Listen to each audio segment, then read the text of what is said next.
Hi, and welcome to the NewsGuard Academy. In today's video, we're going to go over how to use a free online database called OpenCorporates to determine who owns a website. When you come across an unfamiliar news site online, one of the most important things you can do is figure out who is behind it.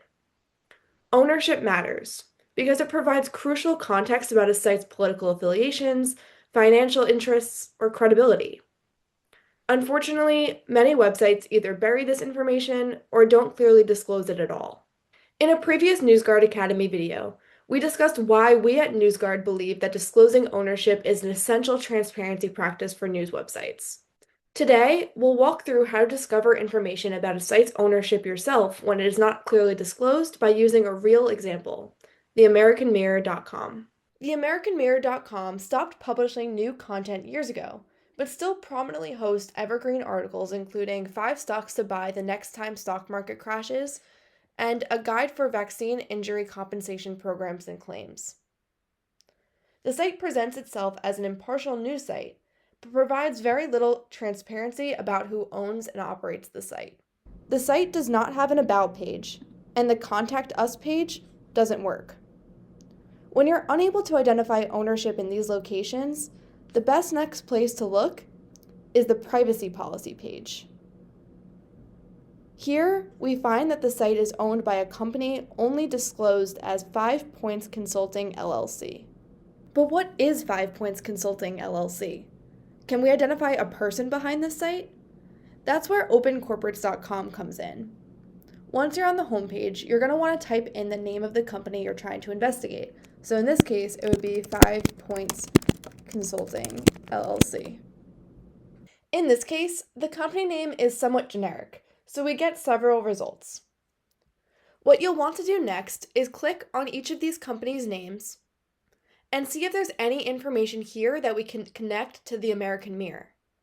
An easy way to do that is by looking up the name of the agent, so for this Georgia-based company, that would be John Peake, and seeing if he has any connection to the American Mirror. For the sake of time, NewsGuard already looked into the agents for each of these companies listed here, and found that the site is connected to 5 Points Consulting LLC from Michigan. We were able to make this connection by looking up the agent, Kyle Olson, and the American Mirror. This took us to a LinkedIn profile for Kyle Olson, who lives in Michigan, and who is listed as the owner of the American Mirror. We can also see on his LinkedIn profile that he was a reporter for the conservative site Breitbart, and that he was the founder of Education Action Group Foundation, which is a Michigan organization that has promoted public school alternatives. So while the AmericanMirror.com technically lists 5 Points Consulting as its owner in its privacy policy page, OpenCorporates helps reveal that the company is registered to Kyle Olson. Knowing who Olson is can help a reader understand that the site is run from a conservative perspective. This matters because the AmericanMirror.com does not disclose this information to readers. Let's hear from NewsGuard's politics editor, Sam Howard, about the importance of utilizing a database like OpenCorporates. It's very common that we see sites obscuring ownership. I checked earlier today and I saw about 30% of the nutrition labels that we've published are for sites that fail to clearly disclose ownership and financing.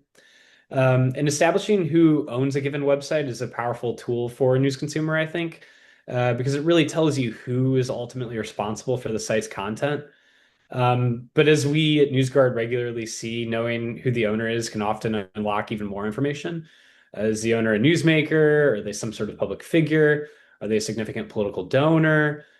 Do they perform work for political candidates or committees? Do they have any other business interests? These are all really important questions for news consumers to ask, but you can only answer them after you know who owns the site. I also asked Sam if he thinks that most sites that don't disclose ownership are doing so out of ignorance to best practices, or if they're trying to purposely obscure who owns the site. I think that we see a mix of both. As with a lot of our criteria, I think some sites just haven't really given too much consideration to the information that they put on, like an about page, contact page, things of that sort, including as it pertains to ownership. Then, kind of on the other side of things, we do see sites where They kind of push back on providing full information about who's the owner and what other special interests they might have. As we saw today, OpenCorporates is a powerful tool to uncover hidden ownership and add important context to the content that you see online. Thank you for watching the NewsGuard Academy, a video series about practical tips to spot falsehoods and verify information on your social media and newsfeed. I'm Sophia Rubinson, an editor of NewsGuard's Reality Check newsletter. To learn more about NewsGuard's standards for credibility and transparency, be sure to subscribe to NewsGuard's Reality Check newsletter at newsguardrealitycheck.com. See you in the next video.